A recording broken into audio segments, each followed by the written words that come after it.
Aujourd'hui, nous revenons sur ce plateau pour commencer quelque chose de nouveau, un nouveau module. La fois passée, nous avions parlé d'autre chose. La fois passée, nous avons parlé de préceptes pour réussir dans la vie sur terre.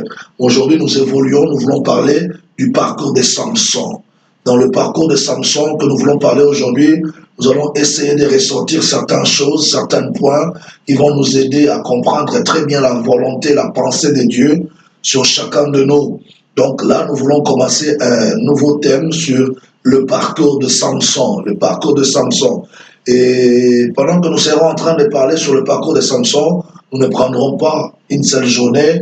Bien sûr, nous irons comme la fois passée, ça sera une série, nous irons en série, c'est-à-dire jour après jour, selon notre programme, parce que nous allons vous indiquer notre programme tout à l'heure, et vous comprendrez qu'il faut vraiment rester branché sur nous, connecté sur nous, suivre nos programmes, suivre nos interventions sur votre page Facebook, sur YouTube, sur Twitter et sur notre chaîne de télévision, la RTAE, la radio-télévision Armée de l'Éternel. Tout à l'heure, nous vous dirons comment nous joindre sur toutes ces plateformes pour que vous soyez saisis par le message de la parole de Dieu et que vous soyez édifiés. Comme je l'ai dit tout à l'heure, nous voulons commencer ce thème intitulé « Le parcours de Samson ». Mais nous allons lire la parole de Dieu pour comprendre qu'est-ce qui a fait ou quels sont les points saillants, n'est-ce pas, le point saillant ou le point fort du parcours de Samson dans la Bible. Allons-y dans le livre des Juges. Livre des Juges, le chapitre 13, Juges 13, nous allons lire à partir du verset 5 d'abord. Juges chapitre 13, le verset 5, la Bible dit « Car tu vas devenir enceinte et tu enfanteras un fils. Le rasoir ne passera point sur sa tête parce que cet enfant sera consacré à Dieu dès le ventre de sa mère. Et ce sera lui qui commencera à délivrer Israël de la main des Philistins. » La femme alla dire à son mari, « Un homme de Dieu est venu vers moi et il avait l'aspect d'un ange de Dieu, un aspect redoutable. Je ne lui ai pas demandé d'où il était et il ne m'a pas fait connaître son nom. Mais il m'a dit, tu vas devenir enceinte, tu enfanteras un fils et maintenant ne bois ni vin ni liqueur forte et ne mange rien d'impur parce que cet enfant sera consacré à Dieu dès le ventre de sa mère jusqu'au jour de sa mort. » Je vais sauter, je vais au verset 24. Nous sommes toujours dans Juges chapitre 13, le verset 24. La Bible dit, « La femme enfanta un fils et lui donna le nom de Samson.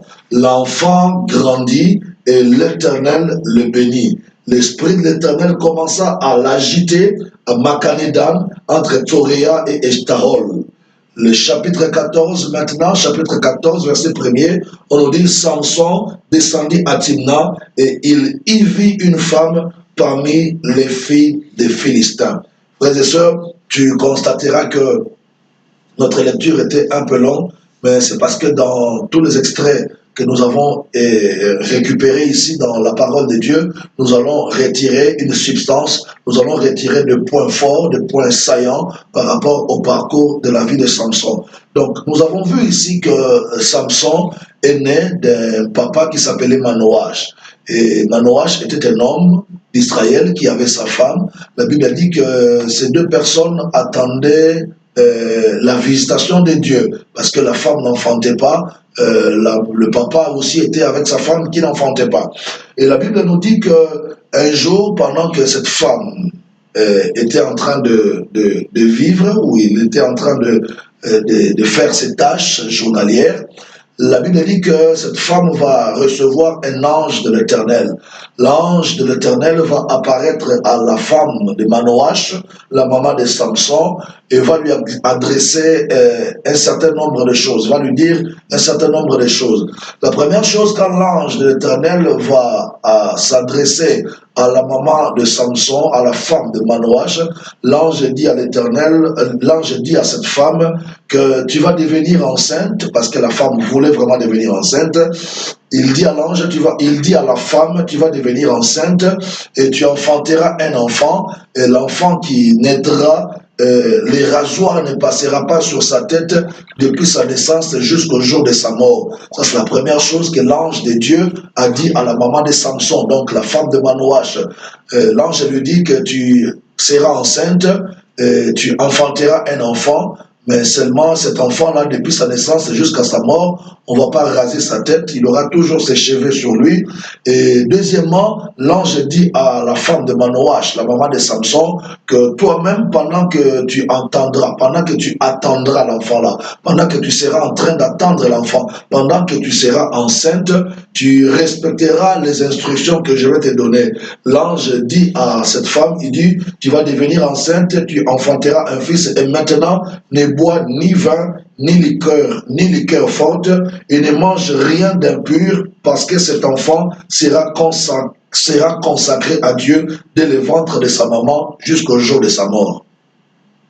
Frères et sœurs, ici, l'ange de l'Éternel qui vient parler à la maman de Samson, pour lui dire que tu vas commencer une grossesse, tu seras enceinte, mais seulement pendant que toi, tu seras enceinte et pendant que tu seras en train d'attendre l'enfant qui naîtra de toi, tu vas respecter ce que je t'ai dit, tu boiras ni liqueur forte, tu boiras pas de boissons enivrantes, et l'ange lui dit encore, tu ne mangeras rien d'impur. Pourquoi? Parce que la sémence qui va rentrer en toi, l'enfant qui va commencer à se développer dans ton ventre, sera un enfant consacré à l'Éternel. Ça veut dire, l'enfant qui sera en toi en train de se développer dans ton ventre, dans ta grossesse, sera une grande bénédiction que l'Éternel va donner à son peuple. Et quand vous descendez un peu plus en bas, toujours dans Juge au chapitre 13, la Bible nous dit même que l'ange va dire à la maman de Samson, à la femme de Manoach, cet enfant sera tellement important pour Israël et pour Dieu,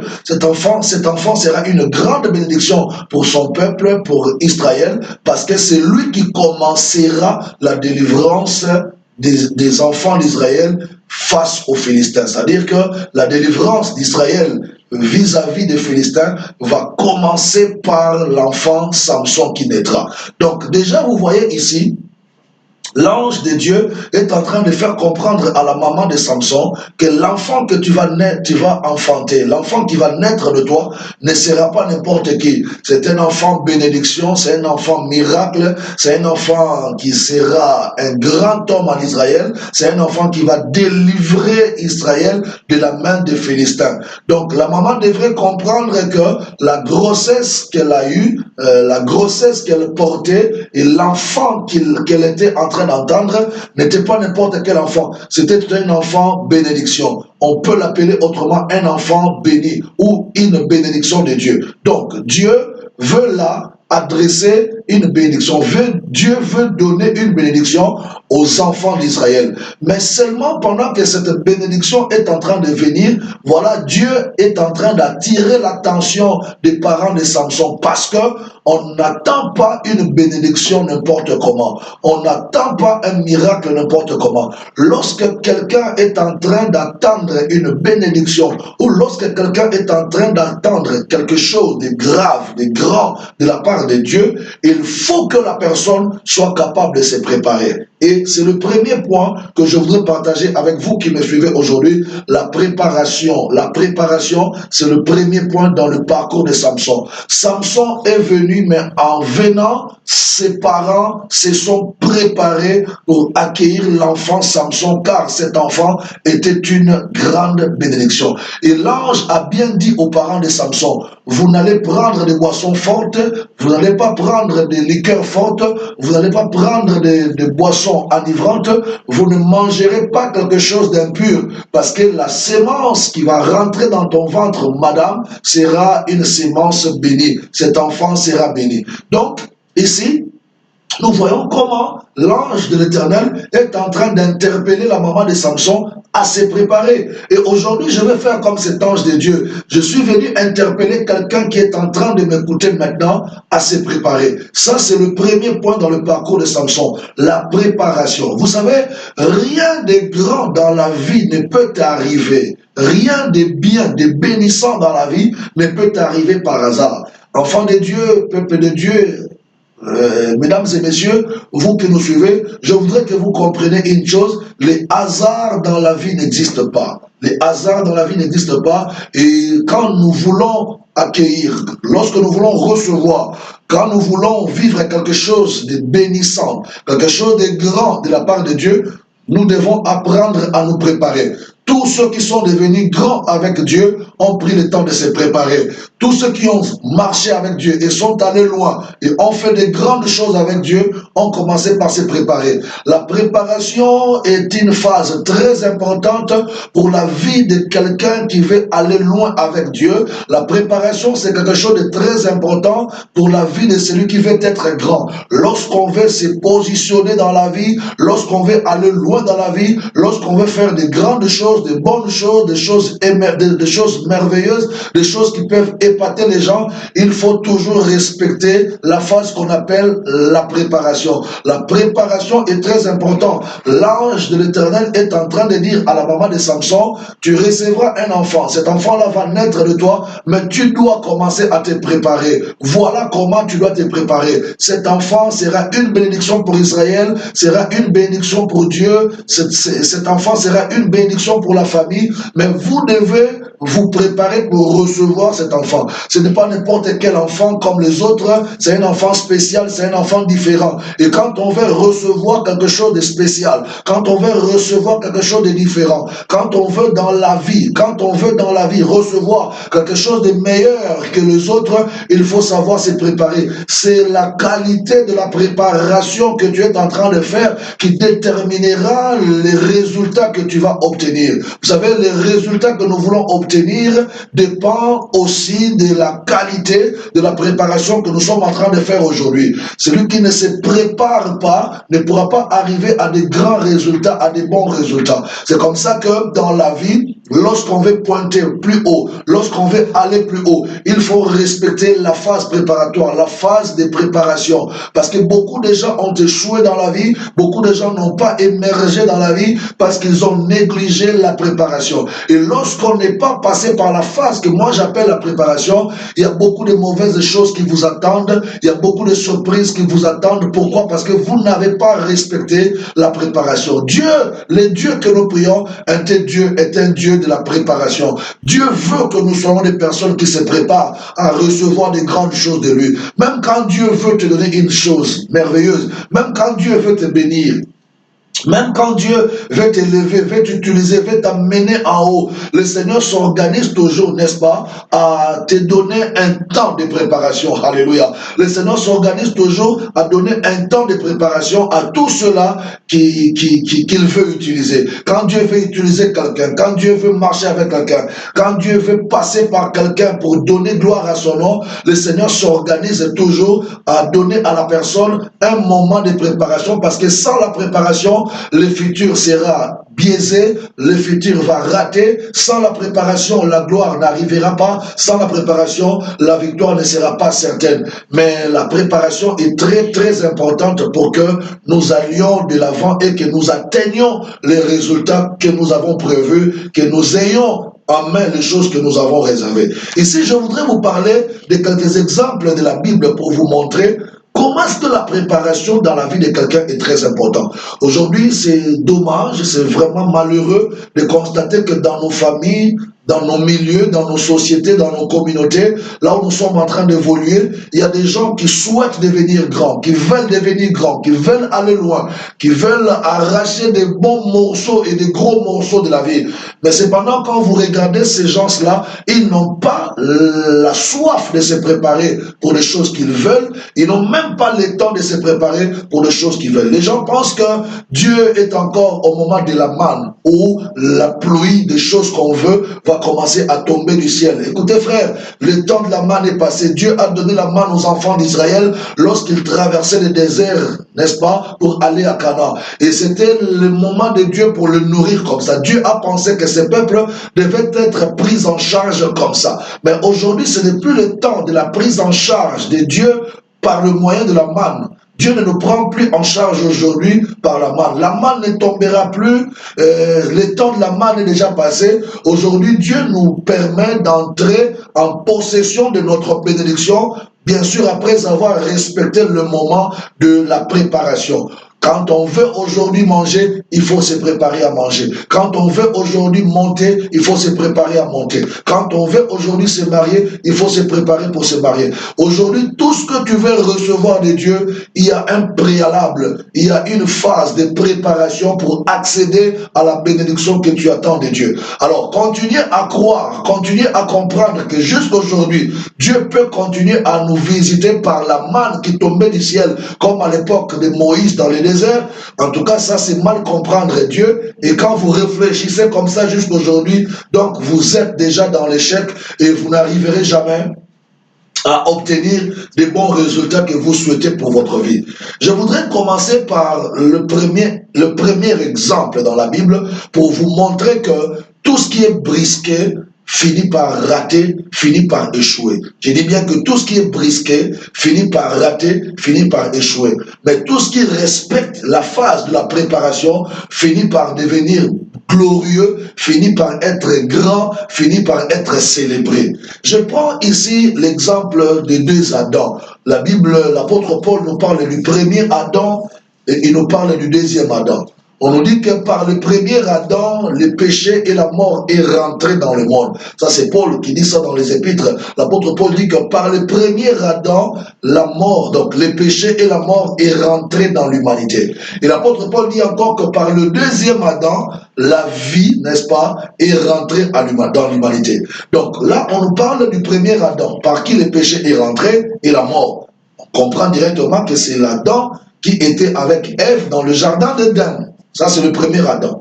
Mais l'apôtre Paul dit qu'il y a un deuxième Adam qui a amené. Ce deuxième Adam a amené la vie. Le premier Adam avait amené la mort. Le deuxième Adam a amené la vie. Mais vous remarquerez, on les appelle tous les Adam. Le premier Adam et le deuxième Adam. Mais on nous dit que le premier Adam a failli. Le deuxième Adam a réussi. Le deuxième Adam a pu apporter la vie de Dieu en nous. Mais comment est-ce qu'on peut arriver à ce stade de voir que tous sont des Adams, mais le premier Adam a échoué et le deuxième Adam a réussi?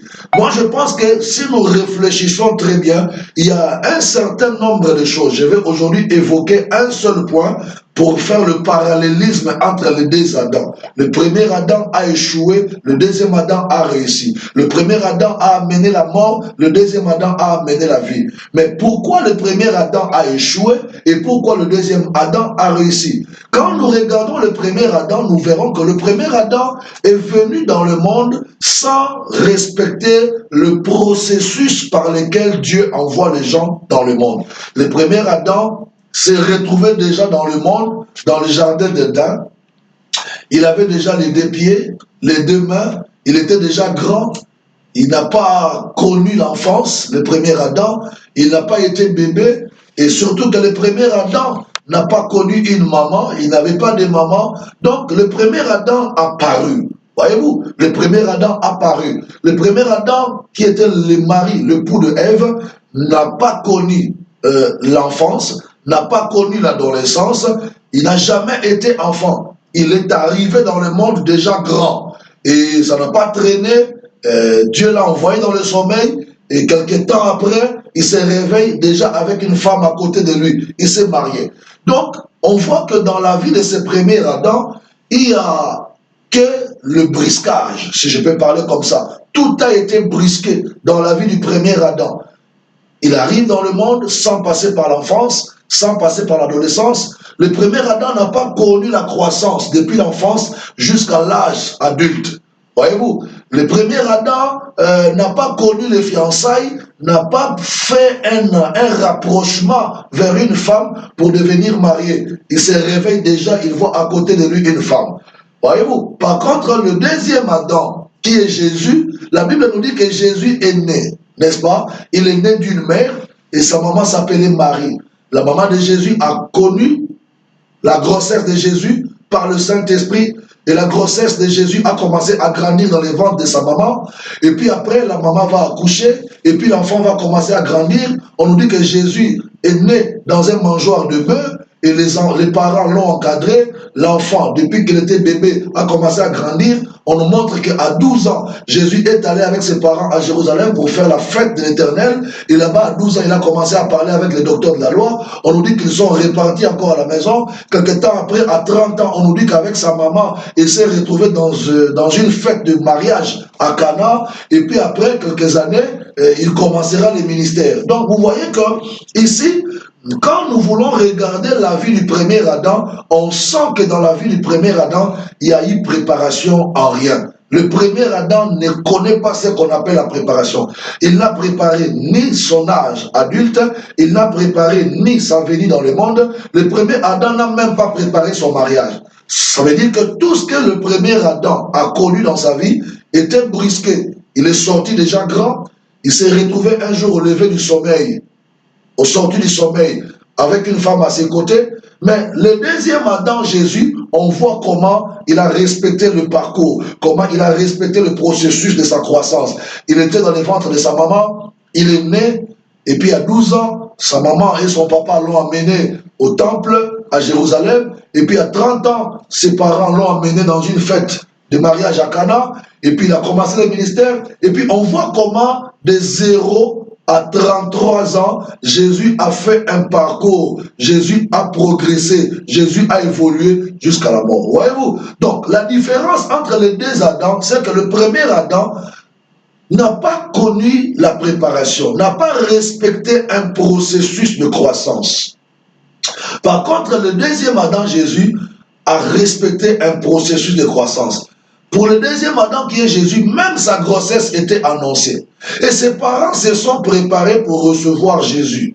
Et ses parents se sont préparés pour élever leur enfant. À 12 ans, ils ont préparé l'enfant Jésus à aller aussi s'asseoir dans les temples à Jérusalem, écouter la parole de Dieu et puis fêter comme tous les Juifs fêtent d'habitude. Donc on voit que Jésus-Christ, qui est le deuxième Adam, a connu des phases de préparation pour devenir le grand Jésus qu'on connaît aujourd'hui. Mais le premier Adam, l'époux de Ève dans le jardin d'Éden, lui, rien n'a été préparé dans sa vie. Il n'a rien préparé et on n'a rien préparé pour lui. C'est comme ça que la fin du premier Adam n'était que la chute, mais la fin du deuxième Adam, c'est la gloire. Le deuxième Adam, c'est Jésus. Sa fin, c'est la gloire, c'est la célébrité, c'est la célébration, c'est la grandeur, c'est la gloire. Vous voyez déjà, donc, lorsque on a une vie où on ne veut rien préparer, on finira comme le premier Adam, on finira dans la chute. Les gens qui n'aiment pas se préparer dans la vie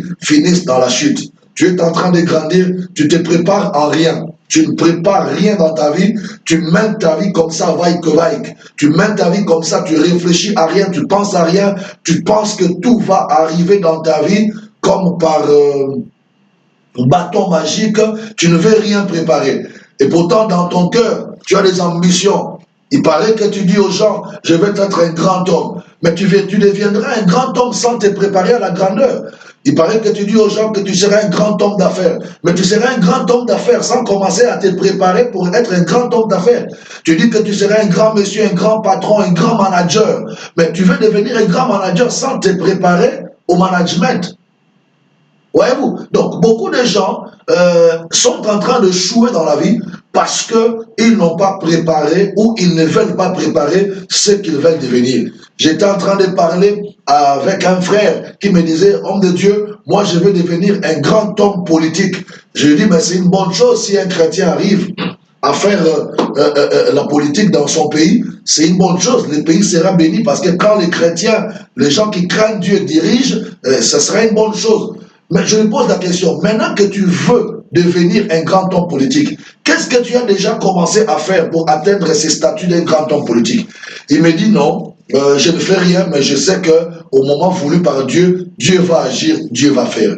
Donc, vous voyez, quelqu'un comme ça, il souhaite devenir un grand homme politique, mais il ne veut rien préparer. Il n'a commencé à rien préparer. Il ne prépare rien. Et il met tout dans le compte de Dieu. Il dit dans Il dit qu'au temps voulu par Dieu, il dit que quand Dieu voudra, quand le Seigneur permettra, mes ambitions vont s'accomplir, je serai un grand homme politique, mais lui-même n'a pas encore commencé à préparer sa vie politique, il n'a pas encore commencé à préparer sa grandeur dans la vie politique, mais il veut être un grand homme politique. Voyez-vous, c'est bien de vouloir devenir quelqu'un, mais il faut préparer ça. C'est bien de vouloir recevoir quelque chose, mais il faut préparer la chose que tu veux recevoir. C'est bien de vouloir aller quelque part, mais il faut préparer le voyage que tu peux faire.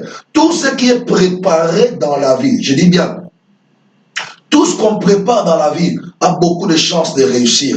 Mais quand on ne prépare pas la chose dans la vie, on finira par échouer. Et moi, je crois que le problème de beaucoup de gens, le problème de beaucoup de communautés, le problème de beaucoup de personnes, c'est cela. Les gens ne préparent pas leur avenir. Les gens ne préparent pas leur lendemain. Ils disent que Dieu va faire. Oh, Dieu lui-même sait. Dieu lui-même va faire. Mais lui-même ne prépare rien par rapport à ses ambitions, par rapport à ce qu'il veut devenir. Et ça, c'est très dangereux. Lorsqu'on n'est pas capable de préparer son avenir, lorsqu'on n'est pas capable de préparer son futur, lorsqu'on n'a pas commencé à préparer ce qu'on veut devenir, sache qu'on ne deviendra pas. En tout cas, sur ce point, il n'y a pas de magie à faire. Quand on ne veut pas préparer ce qu'on veut devenir, on ne le deviendra pas. Quand on ne veut pas préparer ce qu'on veut recevoir, on ne le recevra pas. Et la vie est faite de ces principes-là.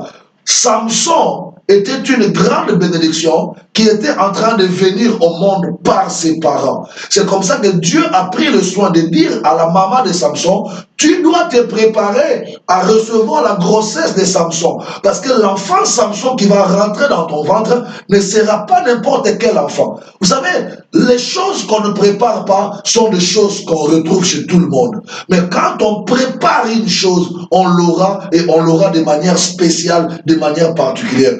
Tous ceux-là qui ont respecté la phase de préparation ont fait des résultats distingués par rapport aux autres. Certains même ont fait de grandes distinctions par rapport aux autres. Pourquoi? Parce qu'ils se sont préparés à ces résultats. Mais tous ceux-là qui ne veulent jamais se préparer, ils n'ont jamais de résultats distingués. Ils se retrouvent avec des résultats que tout le monde a déjà réussi dans la vie. Vous savez, lorsqu'on veut faire une vie spéciale, lorsqu'on veut avoir quelque chose de spécial, lorsqu'on veut atteindre des dimensions que les autres n'ont pas atteint, il faut être capable de se préparer pas comme les autres. Fais des préparations un peu spéciales. Fais des préparations comme les autres n'ont pas fait. C'est-à-dire, à chaque préparation correspondra un niveau de résultat. Un jour, j'étais en train de suivre la télévision, j'ai vu un grand basket, un grand basketteur, excusez-moi. J'ai vu un grand basketteur américain qui ne joue plus. Aujourd'hui, il est à la retraite. Je ne veux pas citer son nom pour le respect de son statut. Cet homme-là, j'étais en train de suivre la télé et on montrait à la télévision un documentaire comment cet homme travaillait pour devenir le champion du monde en basketball. C'est un noir américain.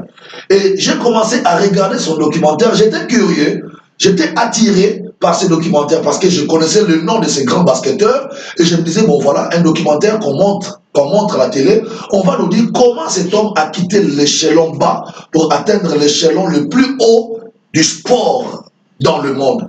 On nous montre comment il s'entraînait. On nous fait comprendre que cet homme avait des entraînements particuliers, des moments personnels d'entraînement par rapport aux autres athlètes. C'est-à-dire que dans son club, quand tout le monde s'entraînait et finissait de s'entraîner, lui il prenait encore un autre moment personnellement pour continuer à s'entraîner. Ça veut dire qu'elle avait, cet homme, ce basketteur, avait des moments de préparation plus que ses collègues. Il se préparait plus que ses collègues. Il avait des moments de sacrifice au-delà de ce que ses amis faisaient. Il avait des sacrifices qu'il consentissait, qu'il faisait par rapport, qui était spécial par rapport à ses amis. Et j'ai regardé ce documentaire, j'ai compris que cet homme était en train de donner plus que les autres collègues athlètes. Il était en train de s'entraîner plus que les autres collègues athlètes. Il était en train de se former plus que les collègues athlètes. Et au finish, pour dire à la fin, on a vu que il jouait avec les autres dans le même club, mais lui, il était le plus fort, le plus grand et le plus glorieux dans son club. Et il est devenu même le meilleur basketteur du monde en son temps. Et quand j'ai regardé ce documentaire, j'ai compris que dans la vie, on ne devient pas grand par hasard. Dans la vie, on ne devient pas puissant par hasard. Oh, alléluia. Dans la vie, on ne devient pas riche par hasard. Dans la vie, on ne devient pas heureux par hasard. Il faut arrêter de croire que Dieu va faire. Dieu va faire. Dieu va faire. Oui, Dieu va faire. Mais Dieu viendra poser sa bénédiction sur les sacrifices que toi tu as déjà consentis. Dieu viendra poser sa bénédiction sur la préparation que toi tu as déjà commencé à faire. Lorsqu'on ne fait pas de préparation, on s'attend à quoi? Lorsqu'on ne veut pas se préparer pour devenir grand, on s'attend à quoi? On ne peut pas devenir grand sans préparation. On ne peut pas réussir sans préparation. On ne peut pas arriver à faire de bons résultats dans la vie si on ne se prépare pas. On a vu que Adam, le premier Adam, a échoué. Quand vous regardez la vie du premier Adam qui a échoué, c'est parce que dans sa vie, il n'y a pas eu de préparation. Il est né grand, et quand il est né, il était déjà grand. Il n'a même pas connu la naissance. Le premier Adam, il a paru, voilà le verbe que je voulais. Le premier Adam a paru dans le monde. On ne sait pas quand est-ce qu'il était enfant, on ne sait pas quand est-ce qu'il était adolescent, on ne sait pas quand est-ce qu'il a grandi. Il a paru grand, et puis quelques jours après sa parution, il se réveille comme ça, il voit une femme déjà à côté de lui, donc le mariage est déjà là, consommé. Voyez-vous? Mais quelqu'un comme ça, on ne connaît pas son parcours, on ne connaît pas le processus de croissance dans sa vie. C'est normal qu'il arrive à chuter à la fin de sa vie. Mais par contre, le deuxième Adam qui est Jésus, on voit d'où il vient. Depuis qu'on a annoncé sa naissance par l'ange Gabriel, et puis Jésus est né, et puis après la naissance de Jésus, il a grandi, et puis à 12 ans, on l'a amené au temple, et puis à 30 ans, il est allé à Cana, aux noces de Cana, et puis jusqu'à la croix, il est mort à 33 ans. On comprend que cet homme, sa venue dans le monde était préparée par ses parents, sa croissance, les parents l'ont préparé, et puis voilà, il a fini dans la gloire, il a vu dans la puissance. Maman, papa, arrêtez de rêver que vous aurez des enfants forts après votre mort si vous n'avez pas pris le temps de préparer vos enfants, si vous n'avez pas pris le temps de former vos enfants. Pays, nation, gouvernement, arrêtez de penser que vous aurez des économies fortes si vous n'avez pas commencé à préparer vos économies, à préparer vos agents, à préparer vos hommes. Voyez-vous? Je vais m'adresser aux familles. Arrêtez de penser que la famille sera grande si vous n'avez pas pris le temps de préparer la grandeur de votre famille. Toute grandeur se prépare. Tout bon résultat se prépare. Toute célébrité se prépare. Toute puissance se prépare. Il n'y a pas d'hasard avec Dieu. Les hasards n'existent pas auprès de Dieu. Dieu, le Dieu que nous prions, c'est un Dieu de processus. Dieu veut commencer avec toi quelque part et au fur et à mesure que tu chemineras avec lui, il arrivera avec toi quelque part. Je parlais du premier Adam qui a échoué à la fin. Pourquoi? Parce que dans sa vie, on n'a pas vu l'aspect préparation, l'aspect formation. Mais le deuxième Adam, Jésus, a réussi dans sa vie parce que dans sa vie, on a vu qu'il y avait beaucoup de formation, il y avait beaucoup de phases de préparation et de formation. Je voudrais aussi parler d'un autre exemple, un deuxième exemple par rapport à la préparation, c'est la vie de Moïse. La Bible nous montre comment Dieu a appelé Moïse. Moïse a écouté la voix de Dieu, Dieu l'a appelé pour que Moïse devienne serviteur, n'est-ce pas, de Dieu. Mais vous verrez que le jour où Dieu a appelé Moïse, jusqu'au jour où Moïse est entré en fonction des charges que Dieu lui avait confiées, il s'est passé beaucoup d'années. Et pendant ces années-là que Moïse a passé entre le jour de son appel et le jour de son entrée en exercice de ses responsabilités, Moïse était quelque part en train de se faire former. En train de se former. On a vu Moïse traverser beaucoup de phases de préparation, beaucoup de phases de formation. Et pourtant, Dieu avait choisi Moïse pour faire de Moïse le grand Moïse, le libérateur de son peuple. Mais Dieu savait que Moïse ne sera pas grand. Comme moi, Dieu, je le veux, si je ne le soumets pas à la préparation. Tu ne deviendras pas grand comme tu veux Tu ne deviendras pas grand comme Dieu veut si tu ne te laisses pas soumettre à la préparation, à la formation. La préparation, la formation est une phase très importante pour amener quelqu'un du point zéro au point le plus élevé. On a vu Moïse avec la promesse de Dieu en lui.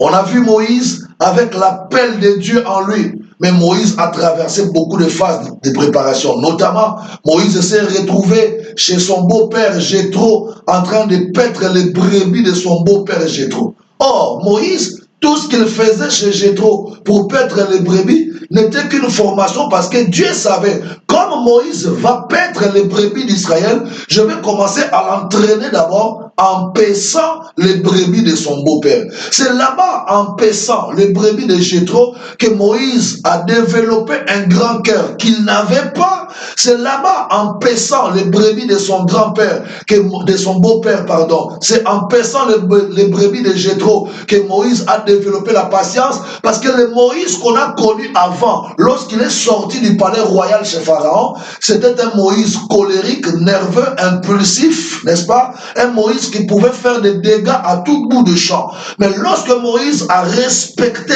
la phase préparatoire, notamment chez Jéthro, et puis ainsi de suite, le Moïse d'après la formation était un Moïse différent que le Moïse d'avant la formation. C'est ça, la formation perfectionne, la préparation perfectionne, la préparation remodèle, la préparation transforme. On ne peut pas atteindre un statut merveilleux, un statut glorieux avec Dieu si tu ne te laisses pas former par Dieu. Et Dieu a beaucoup de moyens de nous former. Dieu peut nous former par des épreuves, Dieu peut nous former par des situations, Dieu peut nous former par des circonstances qui nous arrivent dans la vie. Ce qui est important, école ou pas école, épreuve ou pas épreuve, circonstance ou pas circonstance, ce qui est important, chacun de nous a un moyen que Dieu a prévu pour l'amener à la formation. Frère, il ne faut jamais fuir la formation. Il ne faut jamais fuir la préparation. Quand on évite la préparation, quand on évite la formation,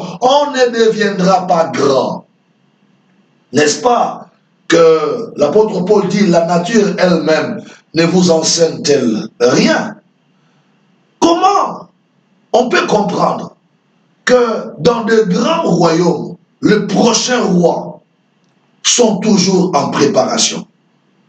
Les prochains rois sont toujours en formation.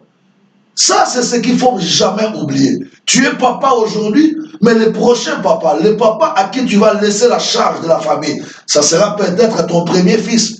Qu'est-ce que tu as prévu comme préparation pour ces fils? Qu'est-ce que tu as prévu comme formation pour ces fils? Vous savez, il y a un grand problème dans le leadership d'aujourd'hui. Beaucoup de grands leaders ne prennent pas le temps de préparer. Beaucoup de leaders n'offrent pas à ceux qui viennent derrière eux des moments de préparation, des phases de formation. Pourquoi? Parce que tout simplement, on ne veut pas que quelqu'un vienne après moi ou on ne veut pas que quelqu'un me remplace. Mais la vie est faite comme ça. Une génération vient, une génération passe. Mais quand ta génération va passer, la génération qui viendra après toi, la génération qui va monter après toi, la génération de tes enfants, la génération de tes petits-enfants, qu'est-ce que tu as prévu comme formation? Qu'est-ce que tu as prévu comme préparation pour que la génération qui viendra après ta génération ne soit pas une génération de honte? Papa, toi tu es glorieux, tu es puissant, tu as réussi dans ta vie. Mais qu'est-ce que tu es en train de faire pour former ton enfant afin qu'il soit aussi glorieux comme toi et réussisse comme toi? Leader, toi tu es puissant, tu es glorieux parce que tu as été formé. Mais qu'est-ce que tu proposes aux autres petits leaders qui sont en train de monter après toi par rapport à la formation? On ne peut pas verser dans la société des grands messieurs, des grandes dames si on n'a pas pris le temps de les préparer. Il faut prendre le temps de se préparer en tout ce qu'on va faire. Des choses qui paraissent sans connaître un processus sont des choses dangereuses. Même ta bénédiction, il faut préparer ça. Tu veux que Dieu te bénisse? Commence à te préparer par rapport à ta conduite à recevoir ta bénédiction. Tu veux être élevé par Dieu, commence à te préparer pour que l'élévation de Dieu te trouve dans des bonnes conditions. Tu veux devenir un homme riche dans les affaires, mais tu dois déjà commencer à te préparer. Il ne faut pas croire Il ne faut pas croire qu'un jour je vais me réveiller comme ça, parce que j'ai pris Dieu, parce que je connais Dieu, parce que Dieu m'aime. Dieu va répandre sur moi la pluie de bénédiction, Dieu va répandre sur moi la manne, ou bien je vais rencontrer en chemin ce que je suis en train de chercher. Non, dans la vie, tout se prépare. Tout doit se préparer. La bénédiction se prépare. L'élévation se prépare. Même ta réussite de demain doit se préparer. J'étais en train de parler avec un jeune garçon chrétien. Il me dit, papa, je vais réussir dans ma vie. Je vais vraiment réussir et être un enfant qui sera bien pour soutenir ma famille. Je lui pose la question, mais par rapport à ta réussite que tu es en train d'envisager dans le futur, qu'est-ce que tu fais aujourd'hui comme préparation? Il me dit, mais je ne fais rien. Moi, j'ai pris déjà. Dieu m'a déjà béni dans les lieux célestes. J'attends le moment de Dieu. Dieu va accomplir ce que je suis en train de rêver. J'ai dit, c'est bien beau de rêver, mais après avoir rêvé, tu dois te lever et commencer à te préparer pour que ton rêve arrive à s'accomplir. Frères et sœurs, il faut prendre le temps de se préparer dans la vie pour atteindre le niveau qu'on veut atteindre, pour avoir le résultat qu'on souhaite, pour devenir ce qu'on veut devenir. Sans la préparation, on ne deviendra pas ce qu'on veut devenir. Sans la préparation, on n'aura jamais ce qu'on veut recevoir. Regarde comment Dieu fait. Dans la Bible, Dieu a voulu appeler l'apôtre Paul. À l'époque, on l'appelait Saul de Tarse. Saul de Tarse était judaïste, un docteur ancré dans la loi de Moïse. Les gens qui prônaient œil pour œil, dent pour dent. Mais le jour où Dieu a rencontré Saul de Tarse sur le chemin de Damas, la Bible dit que la puissance de Dieu va tomber sur Saul de Tarse et Saul va tomber par terre, va devenir aveugle. Il ne voyait plus. Et pendant que Saul de Tarse ne voyait plus, Dieu va parler à Saul de Tarse. Il dit, Saul, lève-toi, je vais t'envoyer dans le village prochain chez un certain disciple Ananias. Et quand tu rentreras dans cette ville, tu retrouveras le disciple Ananias dans l'adresse que je t'indiquerai. Lui, il te dira des choses à faire. Voyez-vous, là, Dieu est en train de préparer un grand apôtre qui s'appellera Paul et qui sera un apôtre pour l'édification des nations et de l'Église aujourd'hui, mais Dieu le prend quand il était Saul de Tarse.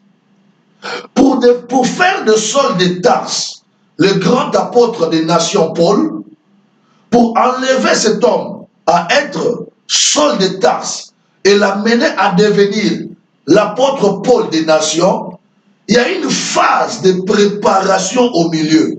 Et la préparation s'est passée où? La préparation s'est passée chez les disciples Ananias, où Paul était recommandé par Dieu. Dieu dit à Saul de Tarse, va dans ce village-là chez un certain disciple nommé plutôt Ananias. Cet homme-là s'appelle Ananias. Va chez Ananias, il te dira ce qu'il va faire. C'est-à-dire que tout le temps que l'apôtre Paul, à l'époque Saul, est resté chez les disciples Ananias, il était en train d'apprendre des choses qui vont le rendre plus efficace et fort quand il deviendra ce que Dieu veut qu'il devienne.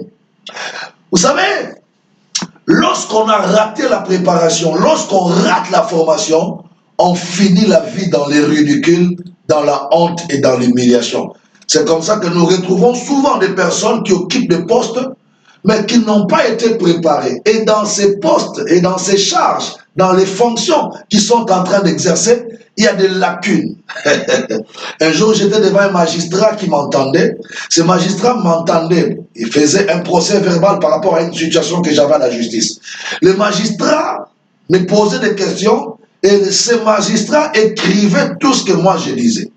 Et après avoir fait un procès verbal, il me dit, Monsieur Jean-Désiré Mansenga, tu as répondu à toutes mes questions, mais je veux que tu lises ce que j'ai écrit, et puis après tu vas signer en bas comme étant tes propres déclarations, parce que c'est des propos qui vont te suivre pendant tout le temps des enquêtes judiciaires.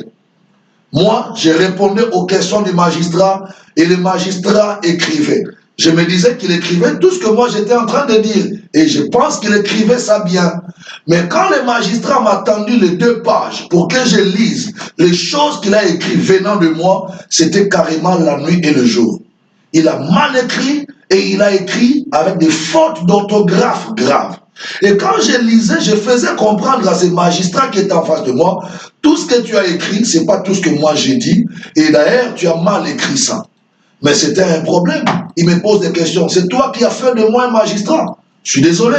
Ce n'est pas moi qui ai fait de toi un magistrat. Mais pour devenir un magistrat, il faut passer par une préparation, une bonne préparation. Comment tu peux atteindre ces fonctions de magistrat et en train d'écrire très mal comme ça? Ça veut dire que tu n'as pas respecté la phase de préparation que tout bon magistrat doit suivre. Il y a des gens comme ça.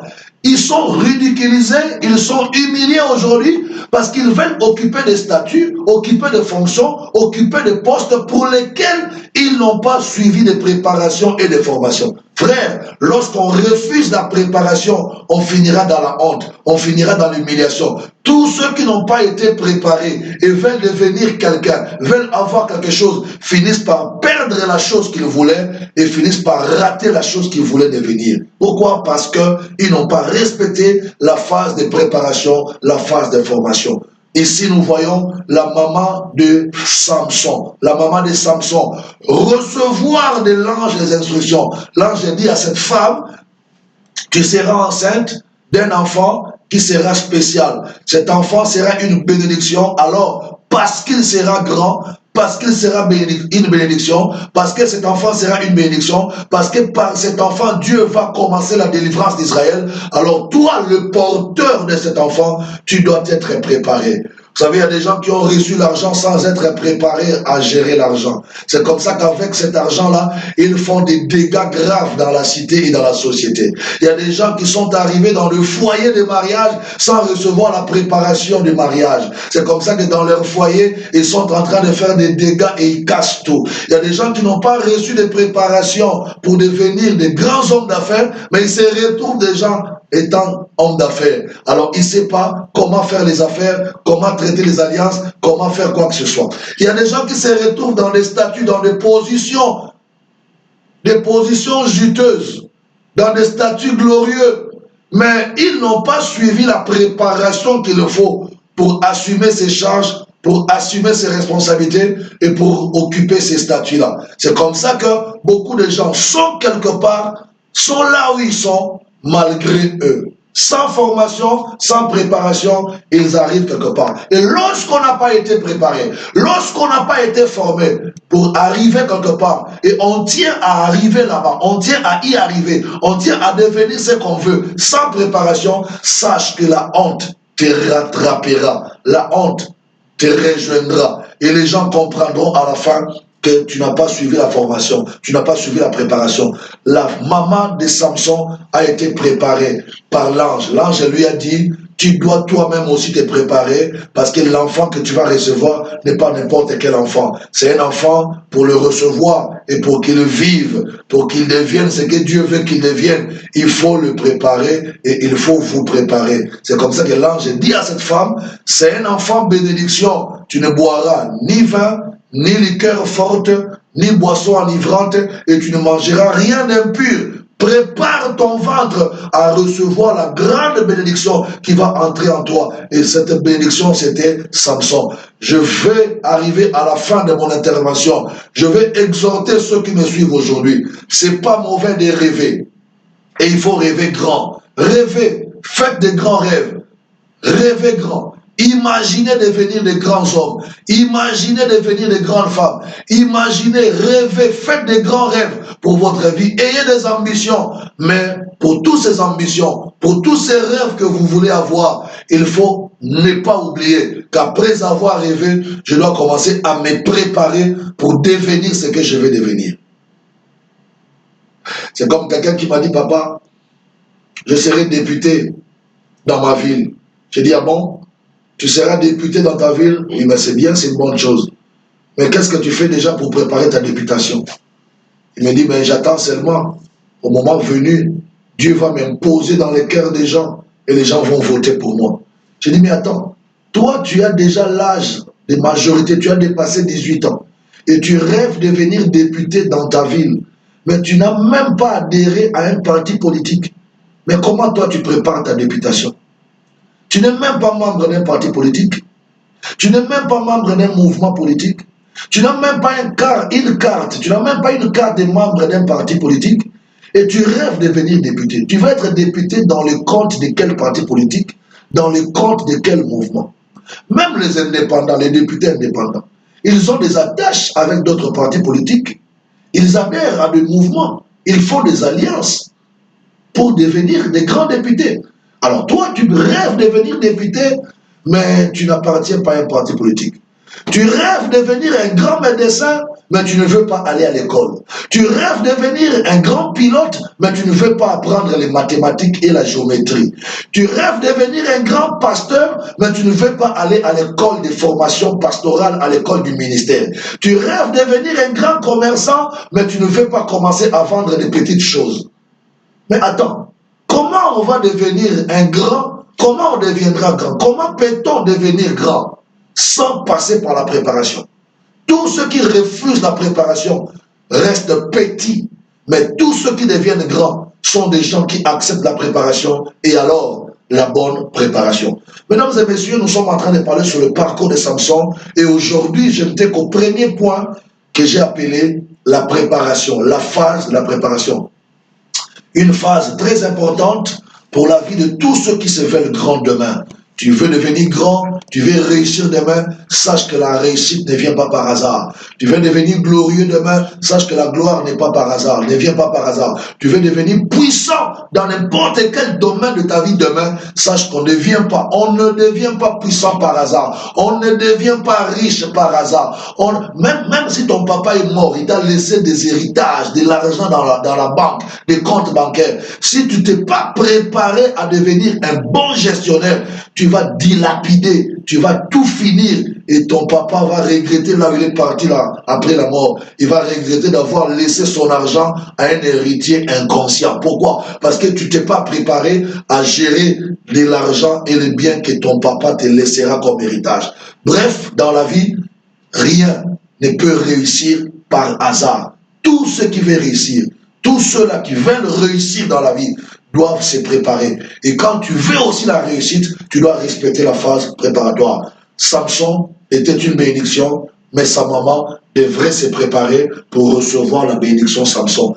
Elle ne devait pas boire de vin, pas de liqueur forte, pas manger de nourriture impure. Elle devrait se préparer pour que la grossesse de Samson rentre et que Samson soit accouché et devienne le grand Samson comme Dieu l'a prévu. Dieu peut vouloir pour toi des grandes choses, des bonnes choses. Mais si tu ne te prépares pas à recevoir ce que Dieu veut pour toi, tu ne l'auras pas.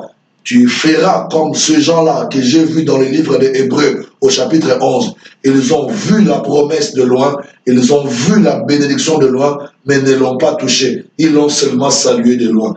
Dieu t'a envoyé dans ce monde pour être grand, mais tu as refusé de te faire former. Dieu t'a envoyé dans ce monde pour être un grand pasteur, mais tu as refusé la préparation. Dieu t'a envoyé dans ce monde pour être un grand homme politique, un grand homme d'État, mais tu as refusé la préparation. Dieu t'a envoyé dans ce monde pour faire un très bon mariage, être vraiment un bon papa de famille, une bonne maman de famille, mais tu as refusé la préparation et voilà comment tu es devenu ce qu'il ne fallait pas devenir. Ce que Dieu a prévu pour toi, tu ne l'es pas devenu. Pourquoi? Parce que tu as donné le dos, tu t'es détourné de la préparation. La préparation ou la formation peut être difficile, mais il faut passer par là, parce que sans la préparation, il n'y a pas de grandeur, sans la préparation, il n'y a pas de gloire, et sans la préparation, il n'y a pas de bons résultats dans la vie. Mais, mesdames et messieurs, il ne me reste qu'à vous dire un grand merci pour nous avoir suivis aujourd'hui encore. Restez branchés sur nous. Là, nous passons en direct. Vous nous suivez. Au bas de votre écran, il y a nos contacts, il y a nos coordonnées. Il y a soit notre numéro de téléphone, soit notre numéro YouTube, il y a soit notre numéro WhatsApp. Rentrez en contact avec nous sur l'une des plateformes qu'on vous présente au bas de votre poste téléviseur ou au bas de vos écrans. Si vous nous suivez sur Facebook, regardez sur notre page, nos numéros de contact sont là-bas, y compris nos numéros WhatsApp. Et si vous voulez nous suivre encore très très bien, allez-y sur YouTube, vous tapez Armée de l'Éternel Brazza TV. Armée de l'Éternel, Braza TV, vous nous aurez. Et si vous voulez partir sur d'autres comptes, vous tapez Bishop Jean-Désiré Bansenga et Dieu vous bénira. Merci à vous tous qui étaient connectés, branchés sur vous. Nous vous disons bye bye.